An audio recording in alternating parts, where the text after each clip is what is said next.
Boker Tov, everybody. This is Avi Abelo, and this morning, once again, I am sitting with Rabbi Professor Jeffrey Woolf. Hello, Rabbi Woolf. Hi, it's a long time, no see. It has been a long time, and let me tell you something. We just finished the whole holiday season, right? And I had the most unbelievable greeting from my Rav after Isrucha, going back to work, right? We're back to Shigra, as they said, and he greeted me and he said, Avi, Moadim LeShigra. Right. I never heard that before, and I loved it. I loved it. I've been using it ever since. Right, we're going back to that. We haven't had a regular week in over a month. Yeah. And even that, from summertime to that, was only like two weeks, or 1.5 weeks, something like that. Right, and also the weather shifted, and we changed the clocks, and it's been anyways. And I have to go back to work. But you've been working all summer. Even academics have to go back to work. Even academics. So it's interesting because we wanted to talk this morning. You're basically with you as your academic hat, in a sense. Okay. Also the Israel hat, but obviously I'm using your academic hat. Yesterday I was at Ariel University for this historic event. First of all, people understand it's only been, 2-3 years that Ariel was finally given accreditation as a university, which was historic in and of itself. And then a medical school. I think it's the 5th medical school to open in Israel, the first to open in Judea and Samaria, and the only university in Judea and Samaria. Can you explain why this was a historic event? You, as someone in the system, in the academic world, understanding the ins and outs and the pressures there, why was this a historic event? It's historic for a number of reasons. Number one, because it is the first university in Yudav Shomron. And as a result, it's a statement about the permanence of the depth of the permanence of our relationship and claim to Judea and Samaria. Ariel really is, I think it bills itself as the capital of the Shomron. Mm-hmm. So it's a major upgrade for the city, and it's a real city for the people who should go visit. It's really quite lovely. It's a very nice place, and I've been to Ariel University, which is which gives us incredible.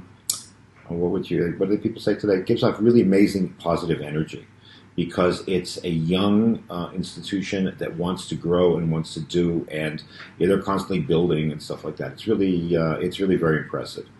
In addition, one of the things which never gets mentioned is the fact that it is a pearl of or a diamond, depending on, I don't know which more expensive, of coexistence. Right. A huge number of Arab, both Christian and Muslim students who attend, along with Jews of all types. There are people who come from all over Israel to attend Ariel University, and as with all universities, some departments are stronger than others. But you're talking about an institution which is really trying to grow, and there's nothing like a hungry institution, like a hungry business, to take chances and to really push itself on its laurels, because it's creating its laurels. So that's number one. And number two, it's significant because we're talking about a medical school, and Israel has it's hard to believe it's a Jewish country, but we have a serious dearth of doctors. It's very hard to get into the established medical schools. And many Israelis go to school in Europe, or they go to school in Hungary, or they go to school in Italy. One of the great ironies, I guess, of history is the fact that one of the really oldest medical schools in Europe, the University of Bologna, at one time didn't let Jews attend, up until the 16th century. Really? Because it was Catholic. It was attached to the Catholic Church. Jews weren't allowed. Jews actually learned medicine often, usually in the Middle Ages, by apprenticing themselves to other doctors. It was sort of an out of the system kind of deal. And in fact, one of the earliest I think maybe the first graduate of Bologna, Jewish graduates, was a man whose name was Ovadia Sforno. Really? Ovadia Sforno, who was known generally or more largely as a Bible commentator, and also as a philosopher. He many years ago, a scholar named Vittorio Colorni found his diploma, and the diploma basically said something to the effect of, well, Ovadia Sforno, we let him into the school, and we really hoped he would convert, but he won't. But he finished the classes, so we'll have to make him a doctor. something along those lines. Oh wow! So the irony is that Bologna, one of the most popular languages in Bologna today, is Hebrew because there are some Israelis who study medical school. In any event, we have a very big difference of doctors. The problem was, medical schools are naturally selective, and Hadassah and Sackler and Soroka. It's the one. It's Soroka and Soroka at Ben Gurion. And the Technion. They just can't keep up with supply. We're a country of 9 million people. It's not not funny. You need doctors. We had an artificial blip in the early 90s with the Russian because army. Russians came en masse and there were lots and lots of doctors. But now 20, 30 years later, they're retiring. So we have a really serious dearth of doctors and a lot of specialists. A lot of specialties are missing. Pediatric anesthesiology, by the way, is a serious lack. I have a friend. Really? Yeah, I have a friend who's one of the world's experts, one of the world's leading pediatric anesthesiologists. He, until recently, was in Denver, and I was in Seattle. He's coming here to. He actually was just here giving seminars to pediatric anesthesiologists, and he's coming back actually for the Alin ride at the beginning of in about 2 weeks, actually. Anyway, there's a tremendous dearth. So recently, Bar Ilan opened a medical school in the north, in Tzfat, that's true. And the idea was to try to close the gap and open up a medical school in Ariel. Now, there's no question that the location of the school is politically motivated, ideologically motivated, because it was paid for by the Adelsons, who are very firm supporters of our presence in Shomron. But the need for the medical school is not. There's no question. So it does. It's a nationwide. It'll be a nationwide contribution. The process by which it was established speaks to a bunch of other dynamics which are interesting. Number one, clearly, people who would like us to withdraw to the so-called Green Line and don't want to see any Jews in Yudav Shomron opposed it. And since the academic community leans hard left, I think that's fair to say. Fair to say. There was a lot of the opposition to the certification of the school. Was realized and against that background. Right, and just to break that down, meaning the actual procedure and decision-making process within the academic world and the academic the government, the Ministry of Education, was always stopping. Is always stopping because of the political convictions of the members. Right, even with the no need of another medical school to solve the problem, they still right. But also, academia in Israel is closed shop, and universities for good reasons. For good business reasons. Universities don't like competition. At least the Israeli universities do not like competition. They do not like. They like having a closed shop. They like monopolies, and this has been the case from day one. The first university founded in the country was Hebrew University. And Hebrew University, when its first competition was founded, I think it was Tel Aviv, fought like tooth and nail that it shouldn't open. Then when they wanted to open Ben Gurion, then when they opened Bar Ilan, again, and that's relatively close to Tel Aviv and Hebrew U got together and fought against it. And when they started opening up, and the same thing with regard to Ben Gurion, and the same thing when it came to Haifa. Everybody wants a lock on the students and so on and so forth. Things have gotten even much more, fierce. The competition has gotten even fiercer over the past number of years because Israel always had a two-tiered system where there were colleges and there were universities. Universities gave straight academic degrees, BA, MA, PhD, and did postdocs and did research, regularly research university, of the type described in Henry Rosofsky's really wonderful book, The University, an Owner's Manual. And alongside all that were the colleges.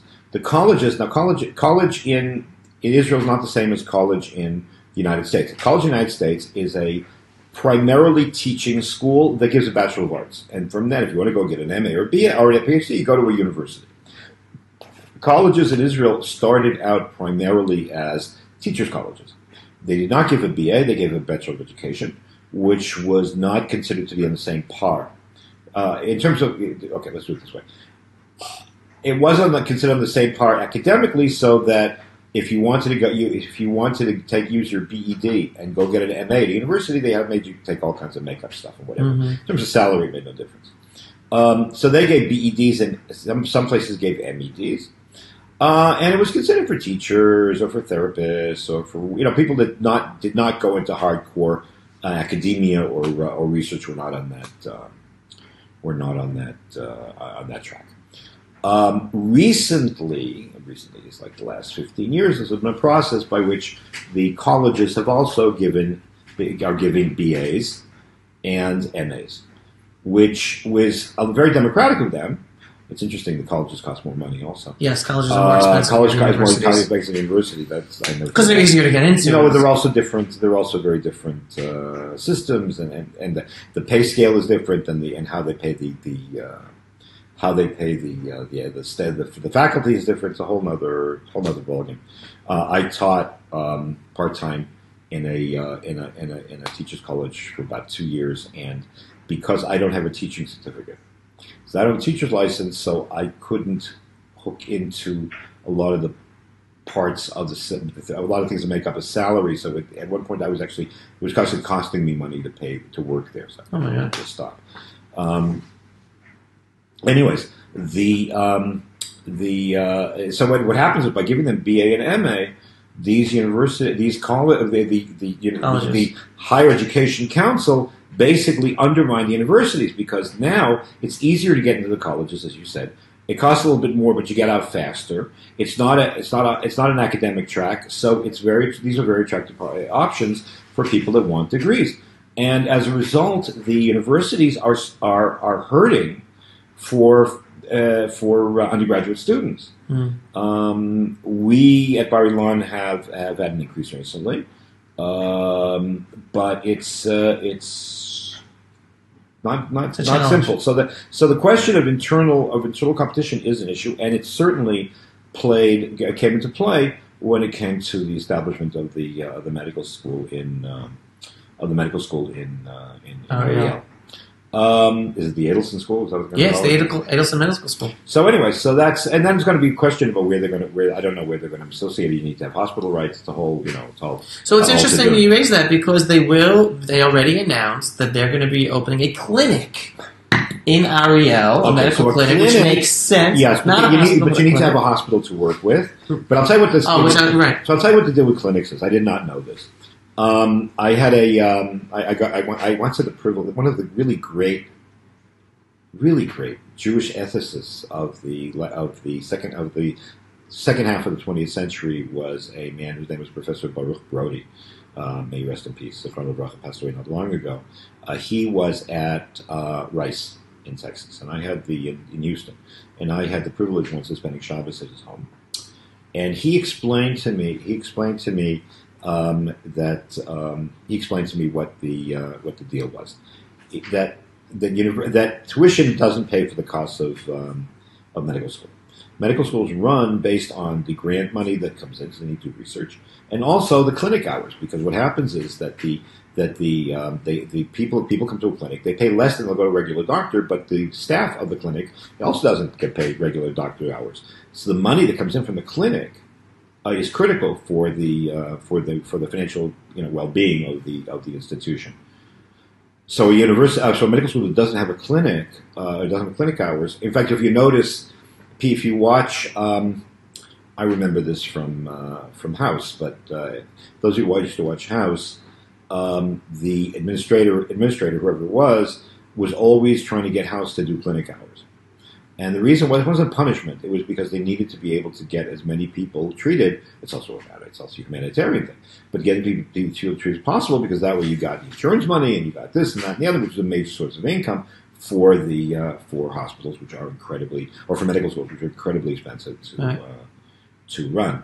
So that's part. So the clinic it's both a financial as well as a right. And the very interesting thing about the clinic at Ariel University, which again is ignored by many people who talk about this issue, especially from the center left, is that this clinic is going to be assisting Jews, Arabs, Muslims, Christians, the local population, even in Samaria, meaning the Arab Muslim population in Samaria will be assisted by this clinic, which is huge. It's another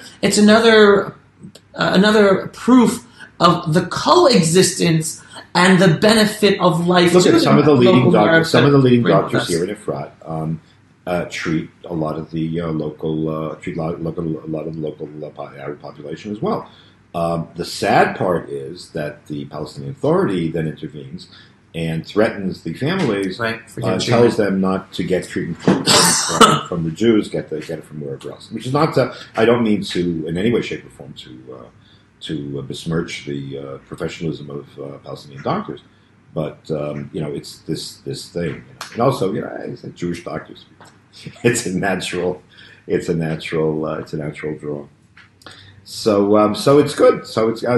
It'll be a very big shot in the arm to Israeli healthcare, and you can never have too many doctors, and it was a really signal day over which didn't get as much play in the media probably because of its location, probably because everybody's obsessed with what's going to be in Israel, but nobody knows. So. Right. By the way, do you know the one Israeli village, town, city that has the highest population of doctors? Probably Efrat. Efrat. Yeah. Exactly. That's where we live. Okay, wonderful. All right. Well, yeah. So thank you so much for your insight on the academic side of this historic event with the medical school opening, the Adelson Medical School opening at Ariel University in Ariel in the Shomron. Everybody, thank you so much for watching. I hope you enjoyed the video. If you did, please click like and share so that as many people as possible can see this great information about Israel. If you're not yet following this page, please click follow. And finally, for more great videos about Israel, go to IsraelUnwired.com and sign up for the newsletter.